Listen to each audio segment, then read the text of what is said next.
অন্যরকম মজার একটা তরকারি রান্না করবো আজকে, শিং মাছ দিয়ে পেঁপে দিয়ে, সাথে দিব হচ্ছে গিয়ে এই কচুরমুখী দিয়ে মজার একটা তরকারি রান্না করব। যদিও পেঁপে তরকারি অন্যরকম একটা টেস্ট হবে।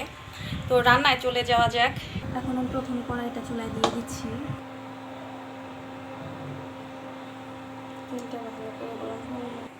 এই তো আমি এই যে এখন হচ্ছে এই পেঁপেগুলা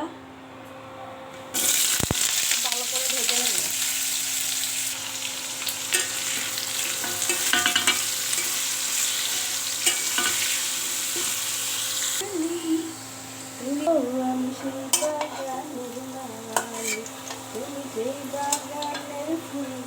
এই তো হয়ে গেছে। এখন আমি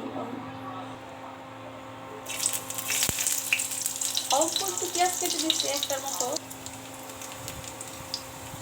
রেডি করে রাখা মশলাটা এখন এটা হচ্ছে আমি দিয়ে দেবো তেলের মধ্যে। জিরা মরিচ একসঙ্গে ব্লেন্ড করে রাখা। আমি একটু ছাদে যাচ্ছি, ছাদে একটু আমার কাজ আছে।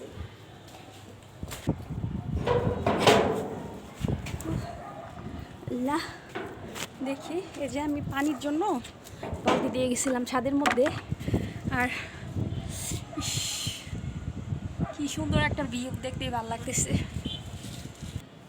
বালতিটা এখন আমি উঠায় নিব। এটা হচ্ছে চা খাওয়ার জন্য আর হচ্ছে গিয়ে ডাল খাওয়ার জন্য। বাজারটা লাগাই দিয়ে গেলাম। এটাই হচ্ছে সিস্টেম। এখন আমি আস্তে আস্তে করে নামবো।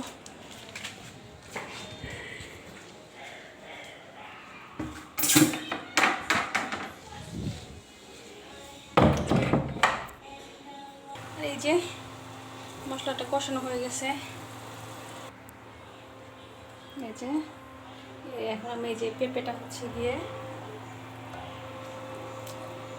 খুব ভালো করে কষাবো, ভাজা করবো। সাথে এই যে কচুরমুখীগুলোও দিয়ে দিব আমি, দিয়ে এটা খুব ভালো করে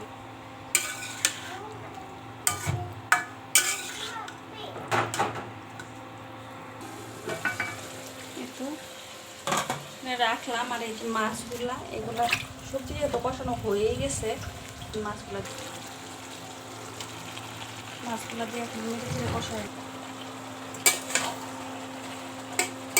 এইভাবে আমি কষাই। কিছু মাছ আছে যে বারবার একটু কষাই টষাই উঠাইতে ইচ্ছে করে না। হ্যাঁ, তো এখন এটা কষায়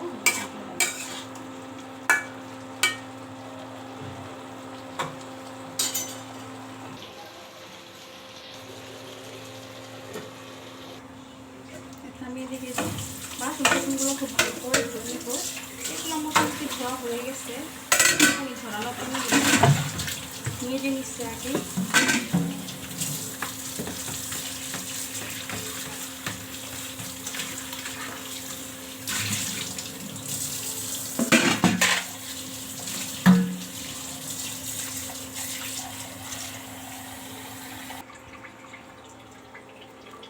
এই যে এখন তরকারিতে দিব ঝোল।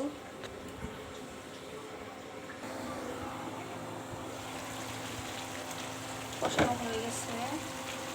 এখন এই যাবে এটার মধ্যে ঝোলটাই দিয়ে দেব। পাতলা পাতলা ঝোল হবে, অনেক বেশি মশলা হবে না। এটা মানে ভুনা ভুনা হবে না আর কি।